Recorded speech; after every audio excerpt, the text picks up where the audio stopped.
Well, good morning, everyone. Welcome to our first chat, roundtable chat. I would like you just to introduce yourself. My name is Chris Hall. I'm currently the President of Softball New South Wales. So my name's Donna Collins. I'm the President of Central Coast. I've probably only been in that role for about 7 or 8 months, but I've been on the board now for a couple of years.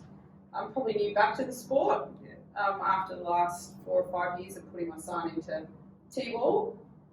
Before that, I was a New South Wales head coach in the end of the 1990s and early 2000s, and then moved to the country, and there wasn't a lot of softball going on there, so moved there for work, and so it's kind of brought me back in, a little bit drawn me back in, but I started at Campbelltown when I was 5. I was probably there for 25 years or something, and was eventually a vice president at Campbelltown, and so I've been involved in administration in the past as well. So. Great. Yeah. Kath? I'm Kath Warburton. I'm president of Southern District Softball. I've been on the board there for, 5 or 6 years. I didn't come to softball until very late. I never played softball as a kid, except for maybe at school, which wasn't really playing softball. And I never played it as a young adult. I didn't start playing softball until my daughter was in kindergarten or first class, when her coach from netball brought a whole team over to softball. So I don't come from a rep history. I don't come from softball blood. I don't have any of that pedigree.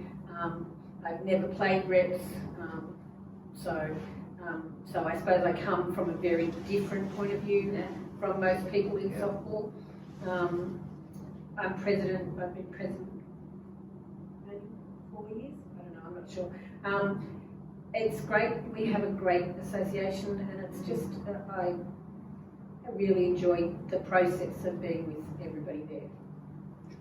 Great. So I'm Chrissy, known as Christina as well, being president at Cumberland now for my 7th year, and been on their executive for close to 10 years. I've probably got over 20 years background in softball. My nan played it, my mum played it. They weren't elitists or anything like that, it was just the social stuff. My nan used to play over in the eastern suburbs back in the day. They used to play in skirts. Pretty cool. I started back in Cumberland, and then I've been across Hornsby, Macarthur, and then done a full circle and back to Cumberland again.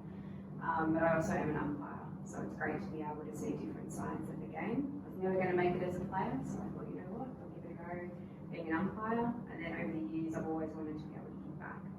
And so that's why I became, when I was the executive of Cumberland, because I like seeing the enjoyment that the sport brings other people, and if I could help with that. Yeah, and that's good. And my background is probably my wife introduced me to the sport over 20 years ago, so I've been watching her play just socially, and then we obviously had 3 kids, and they all play socially as well. So again, about 10 years ago, it was about giving back to the sport.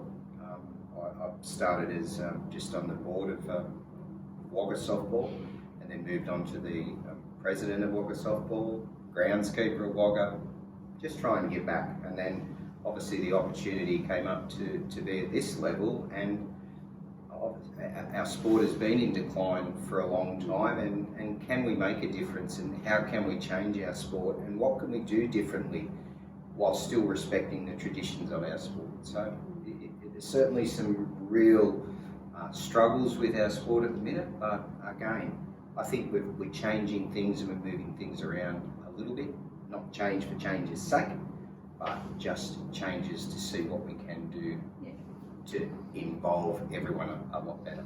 I think one of the challenges for us as a sport is trying to bring kids into the sport, and just every sport is struggling with this. It's not a softball thing. Every single sport is losing junior ranks because parents don't want to take their kids to Saturday sports. They don't want their whole day tied up with stuff. It's just a change in attitude.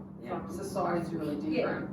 You know, and I mean, I think the challenge is trying to adapt our sport to trying to make that a way that we can, you know, changing some of the things, so that one of the advantages of softball has always been that it's been the whole family all in one place for the whole day, and you know, once you embrace that and love that, then it's like, oh my God, this is so good. The parents play in the afternoon and the kids all go off and play together, and there's nothing like seeing kids from, you know, 5 different clubs all go off and play doing something that's not no other sport that does that. Yeah. Really, you know, really in that same kind of interactive way. Yeah. But I think one of the things I noticed at Central Coast was lots of people would come and have a go, and then maybe not all of them would have a great experience. Yeah. And then they don't come back the next year. So for me, it's about thinking about, you know, and since I've become president, it's about encouraging the board to have a think about how do you make that first experience or that first year really good, really high quality. You know, we don't have a lot of depth in volunteers or umpires or technical staff. You know, we've only got 400 plus members. You know, it's about how do you really make that first experience. So this year, for example, we're really focusing on our T-ball. We put in a T-ball promotion to try and bring new T-ballers in. And as a board, we're really focused on making sure we've got the good quality umpires doing T-ball, you know, that we've got good rules, good technical stuff is set out at the, you know, at the start, and that we're going to bring in lots of fun to the T-ball competition. And that over the next couple of years, hopefully will then be an investment that some of those kids will start to come back. But I think that's the thing, is they've got to have a good experience. Yeah, they do. They're not going to come back and have a second go if they don't. How do you find, though, as being a president, how are you brave within your own team environment? What makes you look at those changes? Because being such a traditional sport, stepping outside and looking that parents may not want to be there all day Saturday, that they may want to play on a Tuesday night at a specific age. Yeah. The dynamics of sport, not just softball, are changing. How are you guys brave in your leadership at your club level? It's funny that you say that. A couple of years ago, we tried to look at bringing in T-ball midweek and ended up having an over 35s competition, which has been fantastic. So I'm not criticising that, but it's just been a traditional way of how we can try and break the mold from everyone playing on a Saturday. How do you get to be doing that midweek? And I think, you know, the product offering and the way we sell it has definitely got to be something that we need to look at. I think the challenge you're right is change adversity, and how you start to manage through that is really, really hard. And I think, you know, I've been president for 6 years and I've seen so many different cycles of people coming through, and again, the same people, but you just work with them. Yeah. And I think, you know, starting to approach different ways of how we can play the game, new formats like fully loaded, and bringing those concepts into the sport, I think are really going to help shift us going forward. It's funny, our rep program just put in a fully loaded training. We've all had COVID, we haven't had the ability to be able to get back on the park, we've only been able to get 1 week in. But the feedback we've had from fully loaded has been fantastic. Yeah. And it's only the training sense. Yeah. So I think it's how you get exposure. You've got to softly get there, but I think it's going to help us in terms of product management and changing the way our games are going forward. I think you've also got to have the scope and flexibility with your, you know, with your fields and with your local council, and you know, you've got to have all of that kind of support as well. Like it's, you know, Central Coast shares their ground, so they have 6 months where they don't have access to a ground. So, and we also don't have lights that are sufficient to train or lights that are sufficient to play a night competition. So while the motivation is there for people to embrace some change, and there has actually been some good motivation around change, it's really limited by their available, you know, by the available kind of The lack of spaces that lights they've got and at softball facilities. is a real game limiter. Yeah. It really limits what we can do. It doesn't so much limit what we can do for really little kids, but because nobody wants their little kids out after 7 o'clock anyway. Yeah. So if you're going to run a T-ball competition or a little hitters or a batter up, whatever you want to call it, we're calling ours little hitters this year. If you want to run a little hitters competition, you know, you can run that at 5:30 till 6:30, and you can include 1 night of training and 1 night of playing in a week, or you can just do 1 night where it's a half an hour of training and half an hour of game, you know. So I think that's one of the things that we're going to try and look at coming into next season. But you have to have the little kids in the first place to be able to try and do that, and that's our biggest decline in numbers has been in the under 10-year-olds, Yeah. which is really distressing. Yeah, it is. It's you know, if you look at it, it's we've got good numbers in every other age group from 10 years up. We're pretty strong, or as strong as basically as we expect to be given the numbers that we will have lost with COVID. But those under 10-year-olds, trying to get parents to embrace is hard. What do you find, how do you encourage people to be brave and step onto boards or onto your executive? How do you get them that knowledge level up or increase within the association level? They're difficult because attracting new people in is sometimes really hard. Yeah, it's really difficult. And how do you manage your skill base at an association level? Like it's interesting, and I think sometimes it's even about challenging the way you've always done things. And so, for example, a couple of years ago, we looked at having 2 people do one role. Yeah. And so this year we've got 3 people doing one role. And so it enables people to be able to give back and learn, but it also gives them the opportunity to say, you know, you've all got different skills. I've got one that's great at admin, I've got one that's great at technology, and you put them all together and it makes kind of the perfect person. Yeah. They don't feel like they're overstretched or overloaded because they're sharing things. And I think that's probably been a big shift and a change for us, that you don't just need one person to be the secretary. You don't necessarily need one person to be the rep manager. You could have there be 2 or 3 people. That's a big shift. Massive Because shift. massively, we have that traditional role. You are the secretary. Does it matter if we've got 2 secretaries? Probably doesn't. Does it matter if we've got 2 rep managers? Probably doesn't. So that's Yeah, really, so we've split, we've done similar. We've got someone who takes the minutes of the meetings and someone who deals with the email box. Do you know what I mean? Like just that like deals with the correspondence in and out and that sort of coordinating the meetings is one person, and then someone who actually takes the minutes at the meeting and kind of types them up and sends them out. probably allows more club involvement too. Yeah. Like the more clubs you can have involved without having your executive overrepresented by one club probably helps share that workload. It's really hard How do you to manage actually that? do Like that. We had tough. a situation on our board where 6, I think, of the board were all from one club. I was from that club. Yeah.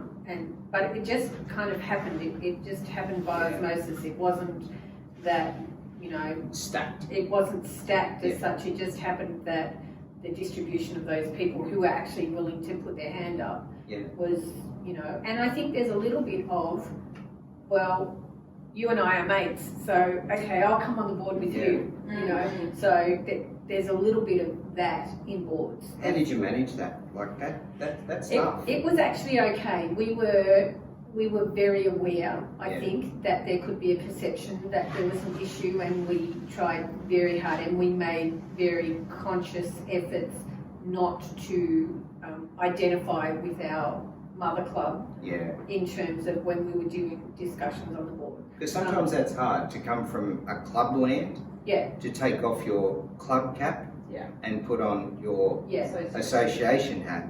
For some people, that's a tough decision. Like it's tough when you then have to want to change things. You know it's not going to suit their club. So managing that from a president level, that's tough. So I think that's where good consultation comes in. And so don't just throw decisions out there and expect a decision to be made in that moment. I think good consultation, good talking about it before you even get to the meeting. It may take 3 months instead of 1 month. But I think from a governance perspective, a change perspective, you can get there, right? You just need to demonstrate and also acknowledge conflicts of interest where they matter. I think that's part of any good governance in terms of managing boards, executives, anything in life really, and from a work perspective. And how to manage that. I think one of the few, and I say this in all honesty, few good things to come out of COVID is that people have really embraced doing Teams or Zoom meetings. And our involvement of people across clubs at our clubs meetings is much higher. It's really good. Like, you know, if you don't have to find someone to look after the kids and make sure they're all in bed and rush out the door by 7:15 to be somewhere for 7:30, if you can just, you know, do your normal nightly routine and then have a 7:30 meeting, Well, that's, you know, and I think the other thing about Teams meetings, positive meetings, whatever you have, is that there's less crosstalk, so long as they're managed well.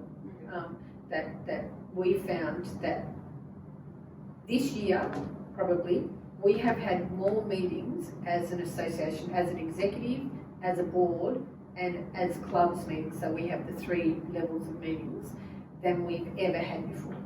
And that's a good thing. Does that help you then plan for your season, plan roles, set direction? There's been a lot of, right, this is where we think it's going, oh, okay, something changed, and that all went in the toilet, now let's start again. Because COVID changed things, and, you know, we thought we were, you know, we have all these great plans, and that may all change next week, depending on what happens with COVID. But I think from a communications point of view, it's actually made that documentation, that governance side of it, much easier. Like, we record all our meetings. It means that the person who's taking the minutes doesn't have to actually be so focused on they can participate. They can participate. They, you know, obviously they do bullet points and stuff just in case something goes wrong with the recording. But from that point of view, but from my point of view, the way that we've been able to get people who would not normally come to those meetings, like we've had, I think, 5 club meetings in the last 6 months, maybe 4. We would never have had that. Like, we normally have a clubs meeting at the beginning of the season to give out the draws, and then we have a clubs meeting like 4 weeks before the finals to say, okay, this is where we're at, is everybody happy, you know, blah, blah, blah. So now there's a whole lot more consultation going on with the clubs about, you know, where we're at and how they can contribute, or how we can help them, what we can do to help them. You know, the change from Sports TG to the new system, there was a lot of discussion about that, and talking to people about how we can assist with that process, because a lot of our clubs don't have technical people, don't have, you know, and we're lucky on our board that we have probably a disproportionate number of people who are reasonably technically okay, and a number of people on our board have actually gone to the clubs and said, look, don't worry about this, we'll help you, don't panic, don't be concerned, because if you can't do it, we'll sit down with you and do it with you. Like, don't stress about it, it's really not going to be a big deal, and by the time you guys are involved, it'll all be under control. How do you find communication within your own association? Is it strong? How do you filter that from your executive role to your club role to make sure that, like, everyone knows what's going on? Do you have any tips and tricks for presidents out there? Because a lot of the problems that we face at a state level sometimes fall straight off because of communication. And we think that it's all going down and it's being pushed down to the lowest common denominator, which are the most important people within our game, our participants. But guess what? Sometimes it has roadblocks and it doesn't, or you have power bases built up within your associations that want to keep that information to themselves rather than go boom. How do you manage your own internal stuff within your clubs? Because it's challenging. It's about having really good transparency.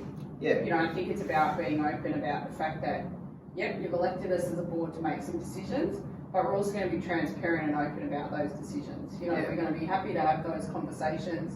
I think really good use of social media, and I think we're all getting better as associations at using our social media as a point of communication as well. But I think, you know, trying to get that balance right between when do we need to involve people in decision making and consultation, like you said, and when do we actually need to take ownership of the decisions too, and just get on with making, you know, providing leadership and seeing if we can get that balance right. And you're not always going to get the balance right, I don't think. You know, there's always going to be the perception that maybe you didn't consult enough, or you consulted too much, and people just want you to make a decision and get on with it.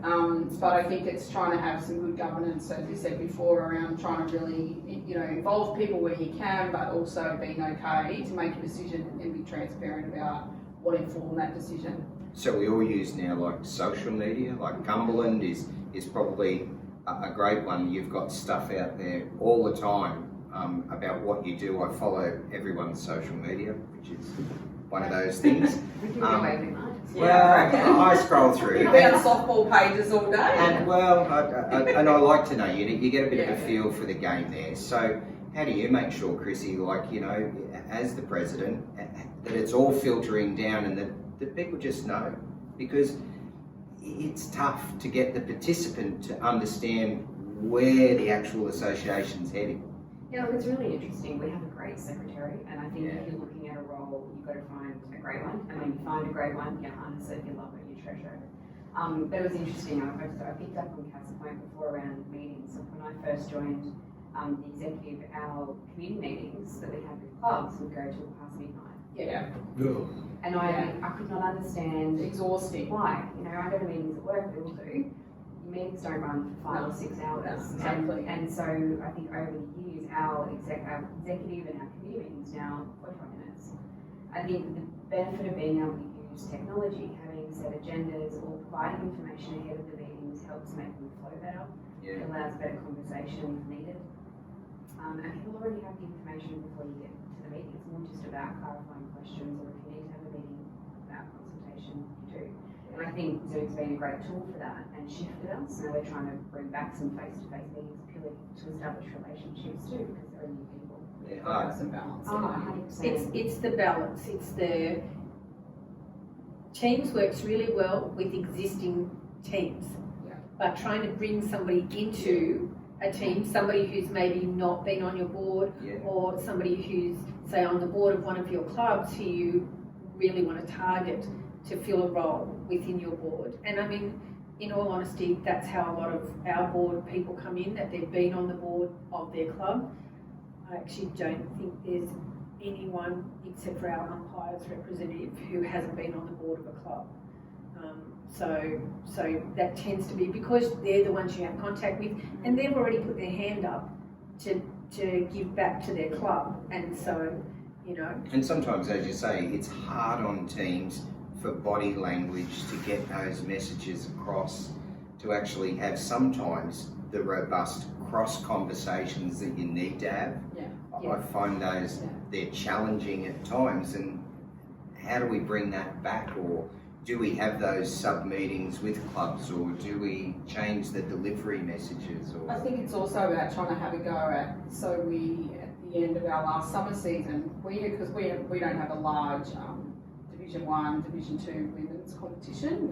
We've only got probably 3 in each, and so we play a combined Div 1, Div 2, and then split them sort of for the finals. And you know, so we actually held a forum earlier this year at the end of the competition to kind of get some feedback and unpack some ideas. And so the thinking was using some things like maybe some handicap scores, you know, some scoring limitations, you know, so that the Div 1 teams don't get blowouts against the Div 2 and, you know, that sort of stuff. We haven't fully implemented those yet, but we had a specific targeted forum where we invited players and coaches and delegates from those particular clubs that were involved to give us some feedback about those specific issues. So quite outside of the normal delegates meeting, where sometimes it's got a bit of a set agenda and, you know, it's not really an opportunity for that free-flowing kind of conversation and brainstorming. And it was quite good. So we may even, you know, have a, you know, like a bit of a focused weekend, a bit of a tournament weekend, you know, don't know, we're still sort of unpacking some of those ideas, but it was really great to actually have players in the room who then, because the players don't always transition into being board members either, so giving them the opportunity to be, exactly right, giving them the opportunity to be involved and give us some feedback about how they really like the comp to run was a good process. Sometimes there's tough people within our associations that we have to deal with. Really? No. So how do we respectfully deal with, you know, those type of people within? Because they've got hearts of gold, and you know, a lot of them wear their heart on their sleeve, and they only want the best for the sport. But sometimes they're also the loudest voice in the room. How do you deal with those type of people within I think clubs? From my point of view, I try really hard to remember that nobody is there to deliberately be a pain in the butt. Yeah. Correct. Okay, that nobody's agenda is actually to come down and softball on Saturday and ruin my day. Yeah. But there are some people who are hard to deal with, and it's just that they have very strong opinions on whatever it is that they have, and you just have to try and respect the fact that they're coming from a good place. Yeah. You know, their delivery is often the issue rather than what they're saying. Sure. And so my personal thing is to try and hear the message rather than the tone. Yeah. I think sometimes as well, good role clarity, being comfortable to hear what's being said, kind of redirecting the conversation sometimes, or, you know, hearing what's being said and then try to redirect or reaffirm kind of where we're moving to, or, you know, the reason why we were doing something, or the reason why we'd sort of made that decision. You know, sometimes I think you've also got to be patient. Yeah. And as a president, you know, you're going to have people from all walks of life, all sets of skills, all levels of interest, you know, being involved. And so I think you've got to really bring your patience and your kindness to the table, and try to facilitate everyone's participation. I think sometimes it's hard not to be defensive too. Yeah, sure. I think that for me, I have to, and partly because I don't have a history in softball, do you know what I mean? Like I don't have that, other people come from it knowing all this stuff that I just don't know. Like I don't know that this is how it was always done. And so I'll just suggest something and somebody will look at me like I've got 3 heads and I'll think, okay, well, that was bad. Yeah. Why was that bad? And that didn't land well. Yeah, well, it's like, and I just kind of have to remember and step back and go, okay, well, there was something behind that I didn't understand The history. well, I didn't understand their reaction. Yeah.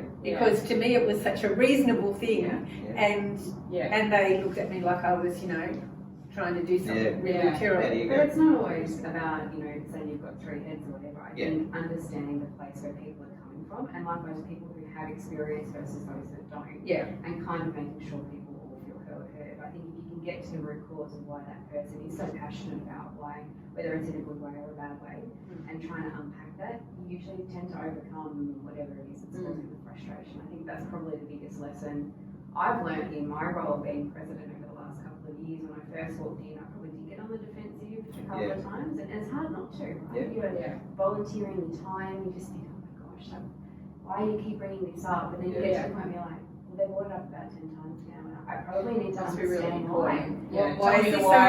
Why is this so important to you, and why am I not getting why this is so Which important? bits of this have I missed? Yeah. And I would hope that, you know, I'm not saying anything that my members wouldn't see, that I actually do spend the time to understand the issue. Sometimes it might take me a little longer to get there, to get somebody's point, but, you know, hopefully I do get there and we talk through it. And relationships that I probably would have had 10 years ago with people are very different now. And I'm even finding some of the people who are the squeaky wheel or the loudest voice in the room are actually helping me now make the change that we need to be able to kind of step forward. So it's rock hard place sometimes, catch 22, but it helps. Another negative topic, obviously, we have to deal with, and Are that's. they negatives, Chris? But there's disciplinary. Opportunities. There's Are they disciplinary opportunities? stuff sometimes we need to deal with in our roles, and that's tough as presidents, and it's never easy and it's never fun.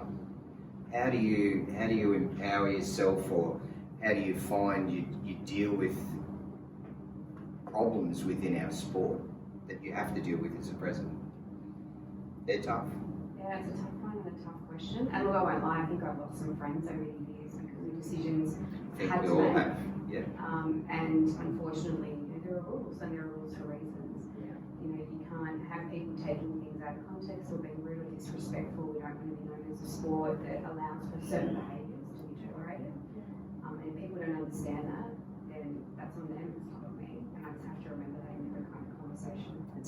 It's much easier for us as a sport to deal with those issues than to sweep them aside. Like it's Absolutely. they always come back, and they will always be there. And if we don't deal with them, we leave ourselves well open.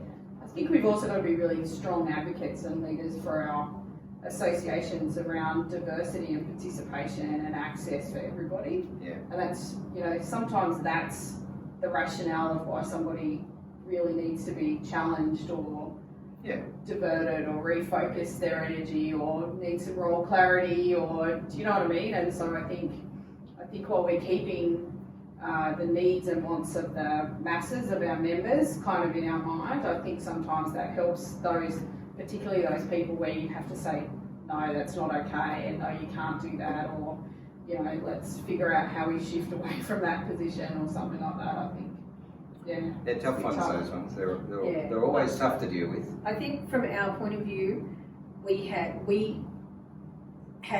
not had a thing go before our disciplinary committee in like 9 years, which is like pretty amazing. And then we had one this year, and we discovered that maybe our disciplinary guidelines were not as clear as we thought they should be. Sure. So we actually sat down as a board with Peter Wakefield, who's our amazing writer of documents and literature, and we sat down and rewrote our constitution completely and rewrote our disciplinary guidelines and a whole lot of other things, took a bunch of stuff out of our constitution and put it in other documents, and that was really a process. But what it did do was really clarified for us how we want to deal with those things, so that if something happens, we know, everybody knows now, it's very clear what the process is, it's published on the website, it's, you know, there's no questions about, well, what should we do here? Like, as president, I'd never had to deal with a disciplinary issue, and so maybe I didn't handle it in quite the order that it should have been done. Now I know, but, you know, I think as a board, you have to kind of, there has to be a real clear governance on how to do that. And I know Softball New South Wales are in the process of rewriting 100%. their disciplinary guidelines, but it was just important for us to have it as a really, really clear document that, you know. So from a New South Wales perspective, it's been a little bit all over the place. So where has been the repository to come from association to New South Wales to capture the person that's committing those type of offences, and then how do we track the history of complaints within our sport? Not well, not good, No. ad hoc, local level, state level, let's bring it all together, let's actually get some training. So if you need any help on it, the office now is nearly well armed to help you, but what you've got to do as presidents is reach out as boards before the event to get it down pat, because when it does happen at that level, you just need the tools to go bang, bang, bang, tick in the box, and it makes it easy for you. I think it's important that boards get supported too by Softball New South Wales, and that we're not afraid to reach out and air our dirty laundry. If there is someone we need some assistance or some guidance or even just some support to kind of navigate a really, a really difficult situation or what may be a really challenging situation. We've had a gender diversity question this year, and so as a board we needed to make that decision. We reached out to Softball New South Wales. We subsequently reached out to to Softball Australia for some leadership around a gender diversity policy, because we didn't have one. True. So we weren't in a position to be able to answer the question, and but it's not about the fear of that as an association you're going to be perceived as getting it wrong either. It's just about this goes with the territory of trying to run, a sport, and that we need our governing bodies to support us to do that. I think I learn every day in this sport, and I don't have all the answers. And Absolutely. I call the office quite frequently, particularly when I get a couple of courtesies and I'm not really sure how to handle it. And I just think, putting your hand up, when us as leaders don't have the answer, it's okay to admit we don't have the answer. And because we're all on the same page, that's the big thing. We're all volunteers and we all love the sport. What do you like about your role, and why did you take it on, and where do you think you want to take it? Rock, paper, scissors to see Who goes first? Alphabet, I'll go first. Actually, you might go first. Yeah. That's fine. Why did I go into this role? I don't have kids. I don't have any kind of motivation behind personally why I wanted to do it, except for I coach 3 to 5-year-old kids in the basketball program after years. And the one thing that always gets me, and makes me even cut up sometimes, is the smiles on the faces of the people when they're playing works. Yeah. And it gets teary talking about it. That's the reason why I do this. It's Yeah. not for any other reason. It's not for me. It's for everybody else. And it hurts me sometimes to see the participation declining so much, because I'm worried that if I ever do have kids, my kids may not be able to see the benefits that I've had. I've made friends for life.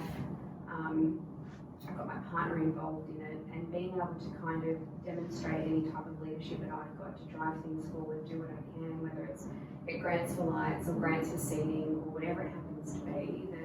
The 20 to 40 hours a week sometimes I put back into softball, as long as I see those people smiling and those little kids turning up every week and just giving it a go. That's really, really what it means to me. From a community perspective, I actually have no idea how my role is perceived, if I'm perfectly honest. You don't really get feedback. Volunteers never seem to get feedback, and I always try to make sure that I always say thank you to the people that are on my executive, and it may not be all the time, but definitely around Christmas or whenever it happens to be, I just want to make sure that they know that I appreciate everything that they do. Yeah, that's important.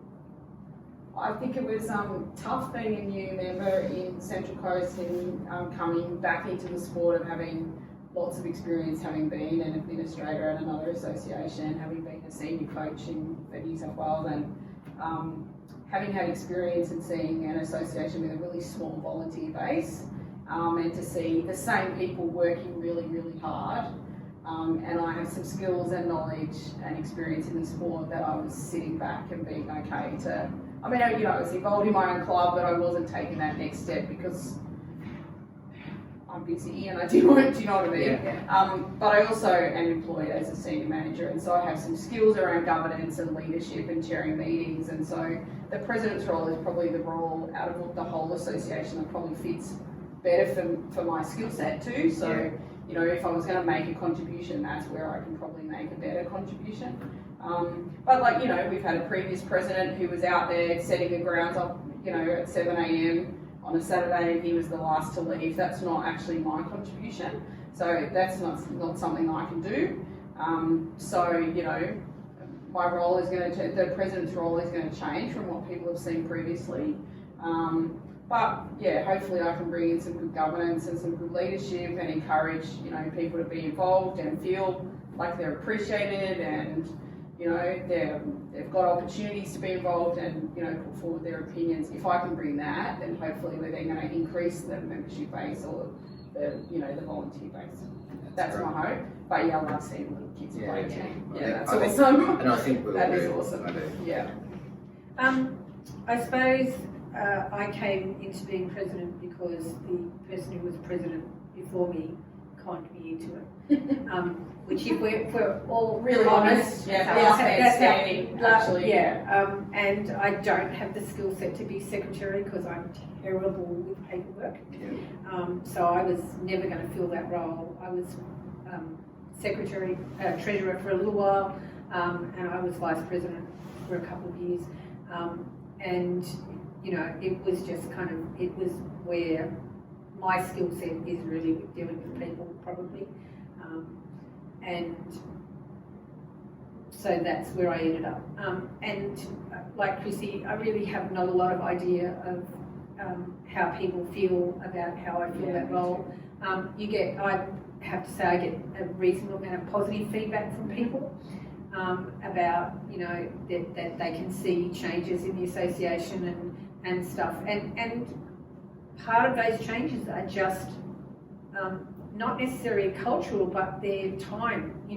The association as it was, 10 years ago or 15 years ago or even 20 years ago, it was a different world. It was, we had 8 divisions. When I first started playing softball at Southern Districts, we had 8 divisions of ladies with 6 or 8 teams in every ladies. Yeah. It was like, it was, Yeah, me too. it was Yeah, huge. yeah, it was exactly the same. It was a business, and I suspect 12 that, diamonds going or 14 diamonds going at the same time as a kid. yeah, Yeah. and I suspect that the level of that was required was higher than that is now. Yeah. I can be more a touchy-feely. I'll talk to people and be involved and know a little bit about everybody. And maybe that was not an opportunity that was available to people 10 years ago, or, you know, kind of historically. Yeah. So I can't say that it's all different because, you know, whatever, but I think that's part of, there's been a change, but it's been a social change. We have a very collaborative board. There's a lot of crossing of roles. You know, you said you have 2 people who fill a role. We have people who very much cross roles. Sometimes that's a drama. You know, sometimes that is difficult because somebody feels like, I was supposed to do that, but it's already done. You know, so there's a little bit of that. But in general, as a board, everybody gets together. We have a good volunteer base within the association. It's not, you know, we don't have hundreds of volunteers, but when something goes wrong or when we need people, we get people turn up. And from my point of view, they won't turn up There's if people they invested. Well, they won't turn up if they don't feel welcome. Yeah. If they don't feel like when they turn up, you all know we got flooded a couple of years ago, and that was a disaster. We had 100 people turn up on the day that we cleaned up. All turned up with buckets and all the rest of the stuff to help clean up, and they spent the whole day there. You know, it's like we've had a couple of big physical disasters at the fields, cars burnt out or whatever, and people turn up. And my basic philosophy is that if people don't feel welcome and don't feel valued, then they won't turn up, and they do turn up. So, and I suppose for myself, I was the president of Wagga, and I was coming up to a lot of the AGMs, and from there, I thought I could contribute. Certainly didn't ever attend here to become the president of the sport. I came just to observe and look and watch, and I've got a lot of life skills that hold me in pretty good stead in that regard. So in my first term as a board member, within 12 months I was humbly offered the president's role by the board, so I've taken that on. And it's a difficult role because I only want the best for the sport. And how do I do that? It's not easy to come into a role through COVID, through the significant upheaval of change. And again, I go back to not change for change's sake. It's creating opportunities for within our sport, not only for high performance. That's one aspect of our sport. Our primary role is to look after clubs and associations. That role sits separately. And our focus needs to shift, and it has shifted, and it will shift back to grassroots. And that's not just how do we get more T-ballers in. We have drop-offs at 16, 17, 18. Yeah, we do, definitely. How do we retain those? Do we need to introduce new age groups? How do we look at our umpiring capabilities? How do we make that game day experience better? Yeah. Because we have statistically people in sport leaving because their game day experience is not so crash.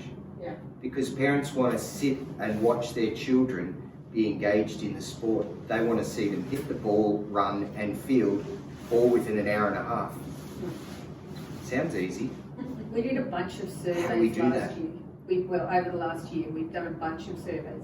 We did an end of season survey, which was really interesting. Some of the we just sent it out an email and a link on Facebook, and it was a survey for everyone. So it was for players, officials, umpires. Yeah. Give us your feedback. We asked a whole series of targeted questions and some very vague questions. You know, like fill in the box, tell us what you think. Yeah. And some of the feedback from that was really interesting, and it's helped the board try and shape what we're doing. And I don't think that's any different from a state perspective. We rely, when I reach out to you guys as presidents, or when I email, text, phone, that feedback, the honesty that we need as a state body to help you, to take it forward, to look for new opportunities, to think outside the box. And as I always say, be brave. Be brave to where we need to take the sport. Be brave to look at new opportunities. Be brave to help our volunteers, to help where we need to take it, because if we keep doing the traditional stuff that we've done for years, 20 years of decline tells us that we need to do something different. Yeah. But what is that different? What is that point of difference that is going to make our sport? Yeah. So on that one, I think thank you so much for your time today. It's been Pleasure. wonderful. President's talks are a good thing, and probably one thing that we don't do enough within our sport is have these informal chats about the great ideas that we have right across the state that we can use. So thanks everyone for today. Great. Thank you. Thanks.